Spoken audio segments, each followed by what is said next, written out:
کونړ او نورستان کې په ستراتیژیکو نقطو د داعش جنګیالیو تسلط او د دې ډلې له لوري له طالبانو د ډېرو سیمو تصفیه کېدل. په پوهنې وزارت کې د اصلاحاتو پر راوستو د ولسمشر غني ټینګار او د ولسمشر له لوري د ملکي خدماتو د 2 تنو کارکوونکو رټل او د ترهګرۍ د مالي ملاتړ ضد ادارې پاکستان په خړ نوملړ کې شامل کړی دی.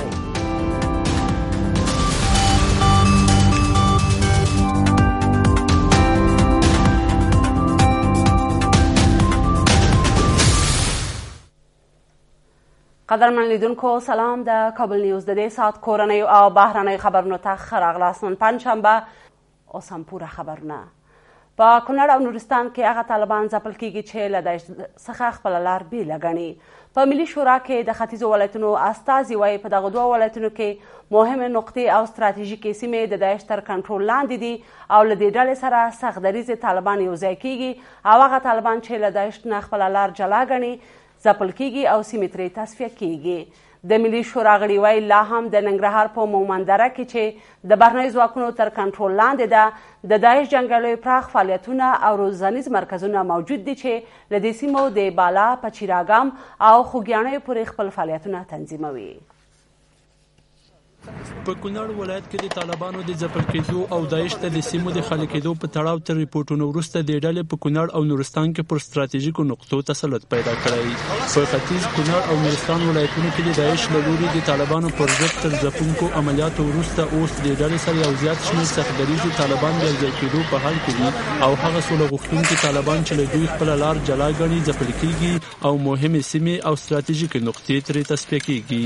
په ملي شورا کې د ختیځو ولایتونو استازي وایي چې په کونړ او نورستان کې مهمې سیمې او درې اوس د داعش تر کنټرول لاندې دي. خپل فعالیتونه ډېر په کونړ متمرکز کړي او هلته وضعیت د اندېښنې وړ دی. کونړ او نورستان کې داعش فعالیتونه د حد نه زیات شوي دي او ډېرې مهمې نقطې چې د کونړ درې دي هغه ټولې اوس د طالبانو په د داعشیانو په کنټرول کې دي او هغه سخت دریځه طالبان چې کوم جنگ غواړي په دې منطقه کې او صلح او امن او دا خبرو فکر ورسره نشته دی هغه ټول د داعش سره بیعت کړی دی او د داعش د قوماندې او رهبرۍ لاندې اوس دوی جنګیږي. کوم هغه طالبان چې هغوی جنګي مورال نه لاره یا وسلې نه کمزوري وو یا دوی جنګ نه غوښته نو هغه د ساحې نه وتلي دي او په بعضې نورو نقطو کې چې هغې نقطو ته هم داعشیان په هلو ځلو کې دي چې هغې ته ورسېږي او ساحې د خپل کنټرول لاندې راولي. وضعیت ډېر د اطمینان وړ نه دی او دا هم چې ویو چې ورځ د بلې خرابېږي یا ښه کېږي دا به قبل از وقت یو تجزیه یا فیصله وي ځکه زموږ امنیتي ځواکونه کوشش کوي چې د حوادثو مخه ونیسي او یا نامني نورم خراب نشي. د ملي شورا غړي وایي داعش جنګیالیو خپلو ستراتیژیکو اهدافو ته د رسیدو لپاره افغانستان په 2 جبهو شمال او جنوب ویشلی چې یوه ډله یې د نورستان، کونړ، لغمان او کاپیسا له لارې د افغانستان شمال ته ځان رسول غواړي او بله ډله به خپل محدود فعالیتونه د افغانستان پر جنوبي ولایتونو متمرکز وساتي. د ملي شورا غړي وایي چې له کونړ څخه شمال ته تلونکو داعشیانو همدا اوس د لغمان الینګار ولسوالۍ په جګو نقطو کې طالبان بې وسلې کړي او له همدې لارې کاپیسا، پنجشیر، بدخشان او د افغانستان نورو شمالي ولایتونو ته ځان رسول غواړي. او د همدې ځایونو نه دوی دغه اوس لغمان ته رسېدلی دی. د الینګار په جګو نقطو کې داعش هلته طالبان خلیصره کړي دي او هلته دوی بیرغ ولاړ دی. د همدغې لارې نه د لغمان د لارې نه دوی کاپیسا ته او پنجشیر ته او حتی بدخشان ته هم د دوی رسېدل ډېر لرې نه دي چې په نږدې وختونو کې به موږ دولتي مسؤلینو ته، سیاسي او جهادي مشرانو ته، قومي مشرانو ته په ټولو غږ کوو چې د دومره لوی دسیسې چې د افغانستان په خلاف جوړه ده دې ته متوجه شي او د دې په خلاف ډېر زر راپاڅېږي او دا ملت او دا وطن د دغه لوی دسیسې او مشکل نه نجات ورکړي. د ملي شورا غړو په باور داعش جنګیالي لا هم په ننګرهار کې نه دي ځپل شوي او مومندره چې د خارجیانو تر کنټرول لاندې ده پکې د داعش جنګیالي روزنیز مراکز او پراخ فعالیتونه موجود دي. دوی وایي په داسې حال کې چې بهرني ځواکونه د افغانستان پر ځمکه او هوا تسلط لري، د نورستان او کونړ درو او ستراتیژیکو نقطو ته له وسلو او مهماتو سره د داعش د زرګونه جنګیالیو او د هغوی د کورنۍ د رسېدلو په تړاو دا شکونه زیات شوي چې د دې کار ته شای او ستر قوت موجود دی. داعش کونړ ته او د کونړ درو ته د کمې لارې نه راغی که لاندې ځمکه ده او هوا د خودواړه د خارجي او دولتي قواو په کنټرول کې ده، نو دوی څنګه وکولای شو چې دوی ثقيله او خفيفه سلاوي انتقال کړل، دوی خپل کورونه انتقال کړل، دوی په درو کې په اوس تعداد زراو خلکو ته رسیږي، سلونو زرونو ته رسیدلې دي. نو خپل چې په دغه خبره یو فکر وشي سره دا ویل شي چې حتما یو داسې قوت شته دی چې داعشان د ننګرهار نه یا د ننګرهار د سرحداتو نه د کونړ او د نورستان سرحداتو ته دغه کوي دا او سره په وړلو کې همکاري کوي. د کونړ او نورستان پر ستراتیژیکو نقطو د داعش جنګیالي د حاکمیت او د دې ډلې له لوري د طالبانو د ځپل کېدو او سیمو د تصفیې په تړاو اندېښنې داسې مهال دي چې تر دې مخکې هم په ملي شورا کې د ختیځ ولایتونو استازو اندېښنه ښودلې چې په دغو ولایتونو کې ورو ورو د طالبانو ځای داعش جنګیالي ته خالي کیږي. په لوګر ولایت کې د سوله غوښتونکو ځوانانو پر کاروان چاودنه کې 8 کسان وژل شوي. په جنوب ختیځ کې د 203 تندر قلوردو وایي چې یو شمېر ځوانان د څرخ ولسوالۍ په اسماعیل خیلو کې د سولې بهیر په ملاتړ راغونډ شوي وو چې په منځ کې چاودنه شوه او له امله یې د یوې ښځې او یوه ماشوم په شمول 8 تنه وژل شوي او 4 نور ټپیان شوي دي. ولسمشر غني دغه برید غندلی او ویلي چې د افغانستان د خلکو دښمنان د سولې په نیت له روانو حرکتونو ویره لري او دا په دا ډول کړنو هڅه کوي د سولې د خبرو مخه ډپ کړي. د وسلوالو طالبانو په ګډون د دولت ضد وسلوالو ډلو تر اوسه په دې اړه څه نه دي ویلي، خو طالبانو په خپله وروستۍ اعلامیه کې د سولې په نوم پیل شوي ټول حرکتونه د امریکا دسیسې بللي دي. ولسمشر غني د پوهنې په وزارت کې پر اصلاحاتو ټینګار کوي. ولسمشر چې د ښوونکو جمعي ازموینې په غونډه کې خبرې کولې وایي په نورو اداراتو کې فساد د پیسو د ضایع کېدو سبب کیږي، خو په پوهنې وزارت کې د نسلونو د له منځه تلو لامل ګرځي. ولسمشر غني په دې غونډه کې چې په لایف ډول خپرېده 2 حکومتي چارواکي له دې امله ورټل چې د خبرو په وخت کې په خپل منځ کې شخصي بحث او خبرې کولې. ولسمشر غني د پنجشنبې په ورځ د ښوونکو جمعي ازموینې غونډه کې په دې ټینګار وکړ چې په دولتي ادارو کې ګمارنې باید د واسطو پر ځای د وړتیا پر اساس وشي. ولسمشر وایي د ازموینې روانه پروسه چې 18,000 بستونه پکې د اداري اصلاحاتو ملکي خدماتو ادارې له لارې آزاد رقابت ته وړاندې شوي په شفاف ډول ترسره کیږي. امروز حضور شما مرا پس اطمینانم میده که در مقابل افراد فاسد در مقابل افراد که یک بخش افغانا را به بخش دیگه افغانا ترجیح میتن به جرأت استاد شوم و بگویم افغانستان متعلق به هر افغان است، هیچ کس ترجیح بیشتر نداره. این پروسه زمینی ایره که مداخلات به خاطر استخدام قطع بکنه یک آغاز بسیار بسیار نیک است. ما تانستیم که با همکاری و مساعی مشترک نفوذ سیاسی را جلوگیری بکنیم. غني په پوهنې وزارت کې پر اصلاحاتو ټینګار کوي او وایي په نورو ادارو کې فساد د پیسو د ضایع کېدو سبب کیږي، خو په پوهنې وزارت کې د نسلونو د له منځه تللو لامل ګرځي. فساد اگر در جاهای دیگه باشه شاید چند پول ما ضایع شد، پول ارزش داره، اما فساد در وزارت معارف موجب از بین بردن نسل‌ها و اعتماد است.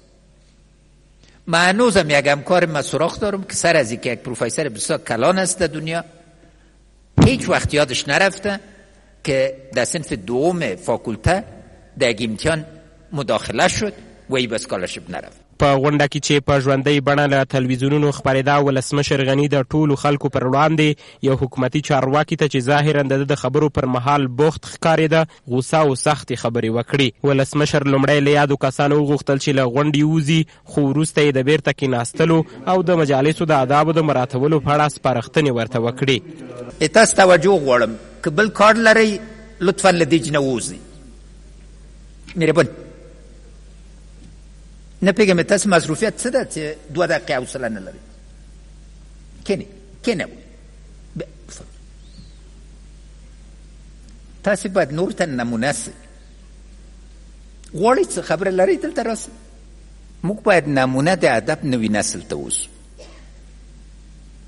تاسو خبرې څه اهمیت درلوده چې یو بل سره غږېدل د ولسمشر غني په اړه دا مشهوره ده چې د ارګ او کابینې په مجلسونو کې وزیران د هغوی معینان او نور چارواکي سپکوي او په سخته لهجه ورسره غږیږي په دې وروستیو کې د ولسمشر د کابینې ګڼو وزیرانو له دندو استعفاوې کړي او ځینې نور استعفاو ته اړ شوي دي. د ټي ټي پي د حکیم الله د ډلې مشر وایي د خراسان او هند تاریخي پولې باید مشخص شي. شهریار مسید چې د ټي ټي پي د جلا شوې څانګې حکیم الله ګروپ مشري پر غاړه لري په یوه نوې ویډیو کې چې کابل نیوز ته یې رالېږلې ده وایي د پاکستان په نامه هیواد جوړولو ته هیڅ ضرورت نه و ځکه په دغه هیواد کې اوس هم کفري نظام حاکم دی. شهریار وایي دغه پاکستان دی چې له هوایي ډګرونو د افغانستان پر مسلمان ولس او 50,000 ځله هوایي بریدونه شوي. شهریار د پاکستان د پخواني صدراعظم په وژلو کې ISI او MI ښکیل ګڼي. د ټي ټي پي د نوي مشرتابه له اعلان سره هم مهاله د دې ډلې یوې جلا شوې څانګې په پاکستان کې د پوځ او حکومت خلاف د جګړو خبرداری ورکړی. د حکیم الله مسید د ډلې مشر شهریار مسید وایي چې پاکستان له هند نه د اسلام په نامه بیل شوی خو په دغه هیواد کې لا هم د هند په څیر کفري نظام حاکم دی او د هند د غزا پر وړاندې هم تر ټولو ستر خنډ دی. شهریار وایي دغسې هیواد ته هیڅ اړتیا نه وه او د خراسان او هند ترمنځ تاریخي پولې باید مشخص شي. د پاکستان قانون او د هندستان قانون هیڅ فرق نشته پکښې. د یک وخت برطانیې سامراج دغه سوچ فکر وکړ چې آیا دغه مسلمون دي دا مش په کوم انداز باندې تقسیم کی. مسلمون تقسیم شول نیم په هندستان شپوته شول نیم د پاکستان ته روغلل. من ورته وایي نه چې ډیوایډډ اینډ رول تقسیم کړو او حکومت کړو تقسیم یې کړل مسلمون په دغه انداز باندې خو هغه نظام چې کیم په پاکستان شدی هغه په هندوستان شدی د داسې پاکستان هیڅ ضرورت نه و چې مسلمون په کمزوري شول مسلمون په وځپل شول مسلمون په شهادت په ورسېدل او نن هغه کفري قانون په پاکستان باندې مسلط دی. توس د هند او د خراسان حدود میشته وضخ کېستی په دا چې د مخشه تاریخ د اسلامی تاریخ نه وکسستی چې د هند او د خراسان سرحدات دا په کوم ځای باندې وي. په هغه ویډیو کې چې د حکیم الله مسید د تخلص ذوالفقار په نامه د ټي ټي پي د دې څانګې رسنیزې ادارې کابل نیوز ته رالېږلې شهریار وایي چې بېنظیر بوټو د پاکستان استخباراتي ادارې ISI او MI وژلې او نور هغه عملیات چې دوی له بلک واټر سره په شریکه کړي ټي ټي پي مسؤلیت پر غاړه نه اخلي. شهریار وایي پاکستان په دې نامه په قبایلي سیمو او کراچۍ او نور پاکستان کې پښتون ته خورا زیات زیانونه واړول. په دې ویډیو کې د پاکستان د پخوانی صدر اعظم بېنظیر بوټو په قتل کې شکمن اکرام الله مسید وایي چې دی په دې قتل کې ښکیل نه دی او نه هم د بوټو د وژلو له پلان نه خبر دی. د یک وخت چې کوم فوجي جرنیل و چې اد مشرف په نوم باندې یودېده دا کهانه د هغه جوړه کړه شوې کهانه دو یعنی دا د هغه په ترتیب شي وشتل شوی د بېنظیر بوټو هغه قتل کړی دو د هغه رولوند چې کی محتاط خلک و یعنی هغه که په ISI شو یا په MI شو دا چار دی یغه دو نه کې د مجاهدین. زه اکرام مسعود د خبرې نه انکار کاوه چې نه مې لاشته پکې نه زنه خبر یو.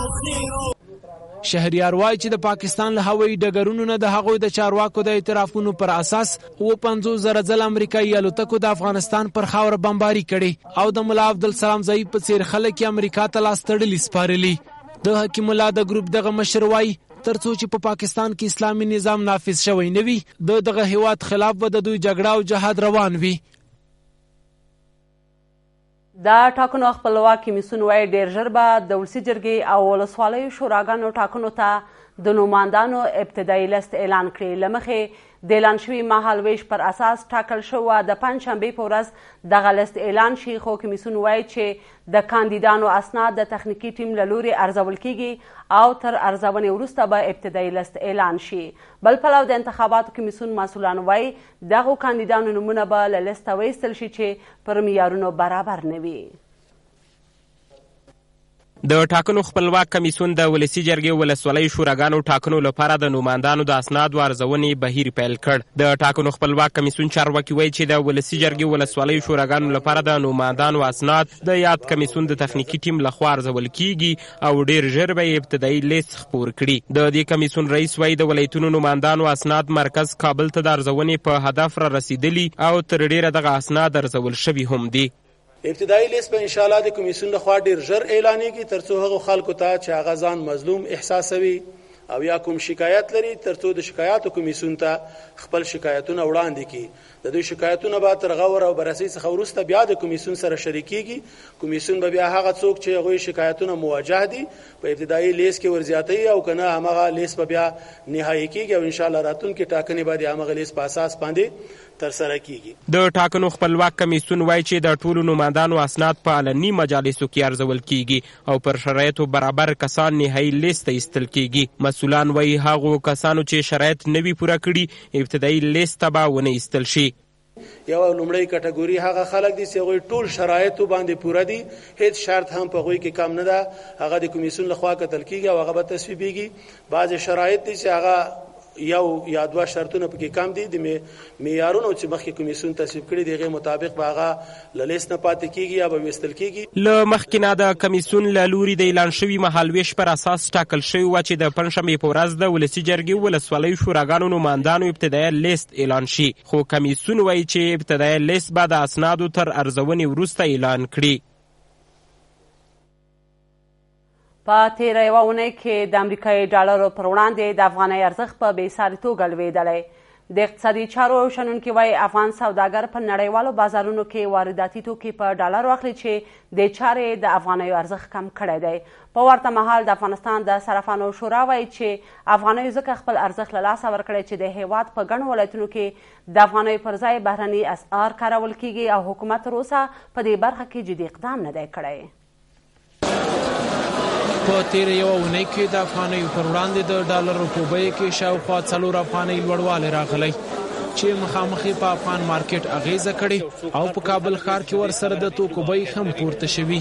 دا په تیرو 4 کلونو کې لومړی ځل دی چې په دومره کم وخت کې افغانۍ د ډالرو پر وړاندې خپل ارزښت له لاسه ورکوي. اقتصادي چارو کارپوهان یې لامل په نړیوالو بازارونو کې د افغان سوداګرو له لوري په ډالرو سوداګري بولي او وایي چې د ګڼو ګاونډیو هیوادونو په څیر افغانۍ هم په نړیوال مارکیټ کې د پام وړ ارزښت نه لري. د بینالمللي مارکیټ څخه په هارد کرنسي یا په ډالر او په یورو شیان رانیسو 10 میلیارد باید نقدي ولرو چې دا واخلو او دا په مصنوعي توګه د خارجي مرستو څخه بشپړ کیږي. اقتصادي غښتلتیا نشته دی، قدرت د خرید د خلکو لږ دی، صادرات د واردات په پرتله ډیر کم دی. مثلا اوس هم چې دوی وایي چې زیات شوي دي بیا هم 90% واردات دي، 10% صادرات. دا مهال د کابل په بازارونو کې یو ډالر د 4 افغانۍ په شاوخوا کې لاس په لاس کیږي. خو د افغانستان د صرافانو شورا وایي چې افغانۍ ځکه د ډالرو په مقابل کې خپل ارزښت له لاسه ورکړی چې د هیواد په ګڼو ولایتونو کې د افغانیو پر ځای بهرنۍ پیسې کارول کیږي او افغان حکومت په یاده برخه کې جدي اقدام نه دی کړی. د یو لامل همدام کېدای شي دیم چې زمونږ تاسې تقریبا 15 ولایتو کې زمونږ کالداري او تمن چلیږي، افغانۍ بیخي څوک ساتي نه، افغانۍ بیخي مروج نه دي. په دې چې ثبات نه لري، چې ثبات نه لري خلک څنګه په کورو کې وساتي؟ یو ورځ ډالر خرڅ کړي په 1 دي، سبا چې راځي په ډالر په 3 دي. نو کدا افغانستان باندې د مخنیوي ونی کې دا واقع ډیر خراب دي. د سوداګرۍ او صنایعو خونو مسؤلین هم د افغانیو پر وړاندې د ډالرو بېساري لوړوالی اندېښمن کړي او وایي چې سوداګر اړ دي چې د افغانیو ارزښت نشتون له امله توکي په لوړ قیمت خرڅ کړي. تاجر بسیار ورشکست شده، حتی در کابل خوب بدون دلار کسی جنس نمیفروشه، در ایران هم همینطوره. ما جنس میاریم فرضاً به دلار میخریم، امی افغانی که پس جمع میکنیم سرشان دلار جور کنیم، امی دلار پورا نمیکنیم. هڅه مو وکړه چې په دې تړاو د افغانستان بانک نظر هم ترلاسه کړو، خو له پرلپسې اړیکو سره خبرو کولو ته حاضر نشول. په تیره یوه اونۍ کې د افغانۍ پر وړاندې د ډالرو بېساري لوړوالی مخامخ پر افغان مارکیټ اغیزه کړې دی. لاملونه ښایي مختلف وي. په ګڼو ولایتونو کې د افغانۍ پر ځای د نورو اسعارو کارول او غټې تجارتي معاملې پر ډالرو کول هغه څه دي چې رغنده رول په افغانیو پرېوتلی دی. فرید سعادت، کابل نیوز، کابل. وسلوالو طالبانو په تخار ولایت کې 14 سرحدي پولیس وژلي دي. د تخار امنیتي چارواکي وایي په دغه برید کې چې د آمو سیند ته نږدې د چاب ولسوالۍ په نواباد کلي کې شوی 6 نور سرحدي پولیس لا درکه شوي دي. چارواکي وایي طالبانو له برید وروسته د پولیسو وسلې او نور تجهیزات له ځانه سره وړي دي. طالبانو ادعا کړې چې په دغه برید کې 4 پوستې په نښه کړي او 8 سرتیري له ځانه سره وړي دي. بهرني خبرونه به تر لږ ځنډ وروسته وړاندې شي. له موږ سره اوسئ.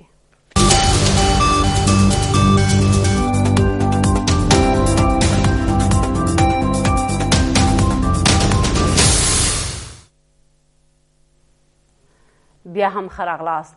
د ترهګرۍ د مالي ملاتړ ضد ادارې پاکستان په خړ نوملړ کې شامل کړی. د مالي اقدام کاري ډلې یا فټف چې د ترهګرۍ د مالي ملاتړ کوونکو ضد مبارزې لپاره جوړ شوي تر اوږدو سلا مشورو وروسته د پاکستان نوم د ترهګرۍ د ملاتړو هیوادونو په خړ لیست کې شامل کړی دی. راپورونه وایي چې د پاکستان د مالی وزیر محمد مختار په پاریس کې د دې ادارې په غونډه کې حاضر او د خپل هیواد په دفاع کې له خپلو اقداماتو دفاع وکړه، خو د فټف د غړو لپاره دغه دلایل د قناعت وړ نه وه. د ترهګرۍ د مالي ملاتړو خړ لیست کې د پاکستان د نوم لیکلو وړاندیز امریکا کړی و چې ویل کېږي د بریټانیا، فرانسې او جرمني له خوا یې ملاتړ شوی. پاکستان له دې وړاندې هم له 2012 میلادي کال نه تر 2015 کاله پورې د یاد ادارې په خړ نوملړ کې و. په ملګرو ملتونو کې د امریکا سفیره له هند څخه غواړي د ایران نفتو ته د خپله لیوالتیا کمه کړي. نیکي هیلي د هند له صدراعظم نریندرا مودي سره په لیدنه کې یو ځل بیا پر ایران د تحریمونو پر عملي کولو ټینګار وکړ. د امریکا سفیرې تر دې لیدنې وروسته خبریالانو ته د وینا پر مهال ویل چې د هند صدراعظم د ایران په اړه د امریکا موقف درک کړی او هغه به تر سوال لاندې ونیسي. بل لور ته هیلي د چابهار پروژې ته په اشارې وایي چې متحده ایالات په چابهار بندر کې د هند له پانګونې سره مخالف نه دي. د امریکا دفاع وزیر جاپان ته تللی. جیمز ماتیس چین او جنوبي کوریا ته د خپلو سفرونو پر دوام د پنجشنبې په ورځ جاپان ته ورسید او د جاپان له پوځي چارواکو سره لیدنه وکړه. د امریکا دفاع وزیر جاپان ته تر رسیدو مخکې په جنوبي کوریا کې د کم وخت لپاره د دې هیواد له چارواکو سره لیده کاته وکړل او له جنوبي کوریا په ملاتړ سره یې ویل چې امریکایي ځواکونه په دې هیواد کې د امنیت د ټینګښت په هدف پاتې کیږي. جنوبي کوریا او جاپان ته د امریکا د دفاع وزیر سفرونه داسې مهال ترسره کیږي چې نوموړی تر دې مخکې په یو 4 ورځني سفر چین ته هم تللی و. سوریه کې په یوه هوایي برید کې 22 ملکیان وژل شوي دي. په سوریه کې د بشري حقونو سازمان څارونکي وایي چې په درعا ښار کې په هوایي بریدونو کې چې د بشار اسد حکومت د مخالفینو په کنټرول کې ده د 5 ماشومانو په ګډون 22 ملکي کسان وژل شوي دي. دا په داسې حال کې ده چې د سوریې په سلهاو کډوال په لبنان کې ژوند کوي چې په دې ورځ له دغه هیواد څخه بیرته سوریې ته ولاړل. چین او اروپایي اتحادیې پر زیاتو تجارتي همکاریو هوکړه وکړه. د چین د تجارت وزارت ویاند وایي چې د چین او اروپایي اتحادیې لوړپوړو چارواکو هوکړه کړې چې د تجارتي همکاریو او د داخلي تولیداتو ملاتړ وکړي.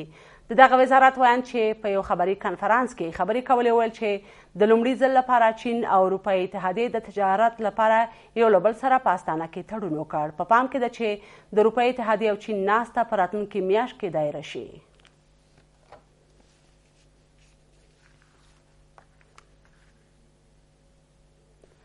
ګران لیدونکو د دې ساعت خبرونه پای ته ورسېدل. ملتیا مو مننه. تر بیا مو الله مل شه.